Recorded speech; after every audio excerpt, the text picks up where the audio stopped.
ఈరోజు వచ్చిన call very special call అని చెప్పొచ్చు. ఈ స్పెషలే కాదు, జనరల్‌గా స్కూల్ టీచర్సు లేకపోతే ఎవరైతే టీచింగ్ జాబ్స్ చేస్తుంటారో గవర్నమెంట్‌లో అయినా, ప్రైవేట్ జాబ్‌లో అయినా అడిగే ప్రశ్న ఏంటంటే, సార్ నేను ఆల్రెడీ కొంత సెటిల్ అయ్యాను. నా ఏజ్ 35+ ఉంది. ఇప్పుడు నేను స్టార్ట్ చేస్తే గెస్టెడ్ ఆఫీసర్ అవ్వచ్చా? అసలు గెస్టెడ్ ఆఫీసర్ అవ్వాలంటే ఏం చేయాలి?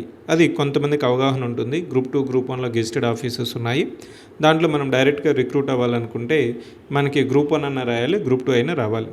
కొంతమంది అవగాహన ఉన్న టీచర్స్ కూడా వాళ్ళు సిలబస్ చూసి, సిలబస్ కూడా మనం స్కూల్లో చాలా రోజుల నుంచి చెప్తున్నాము, ఇప్పుడు స్టార్ట్ చేస్తే అవుతుందా, స్టార్ట్ చేద్దామా, కానీ టైం లేదు అని ఆలోచిస్తూనే ఎక్కడో ఒక మైండ్లో ప్యారలల్ థాట్ ఉంటుంది. ఆ ప్యారలల్ థాట్ ఏంటంటే, ఎలాగైనా నేను గెస్టెడ్ ఆఫీసర్గా జాయిన్ అవ్వాలి, ఉద్యోగం చేయాలి, రిటైర్ అవ్వాలి అనే ఒక ఆలోచన అనేది చాలామంది టీచర్స్లో ఉంది.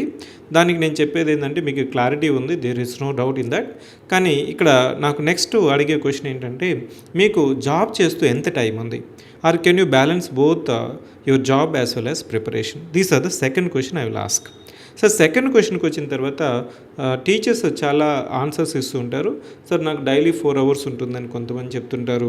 స్కూల్కి వచ్చేటప్పుడైనా కొంత టైం ఉంటుందని చెప్తూ ఉంటారు. సో ఇవంతా మనకి ద పాజిటివ్ ఆస్పెక్ట్స్ అనిపిస్తే, కన్సిస్టెన్సీ అనేది ఇంకొక ఇష్యూ అండి.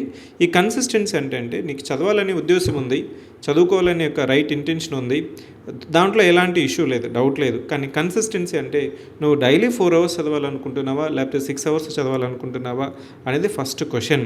ఒక వారంలో తీసుకుంటే మనకి 30 to 40 అవర్స్ కానీ నీకు ఉందంటే compulsory you can start your preparation. ఇంకా నెక్స్ట్ క్వశ్చన్ ఏం అడుగుతుంటారంటే, సార్ గ్రూప్ 1, గ్రూప్ 2 ఈ రెండిట్లో నేను డిసైడ్ చేసుకోలేకపోతున్నాను.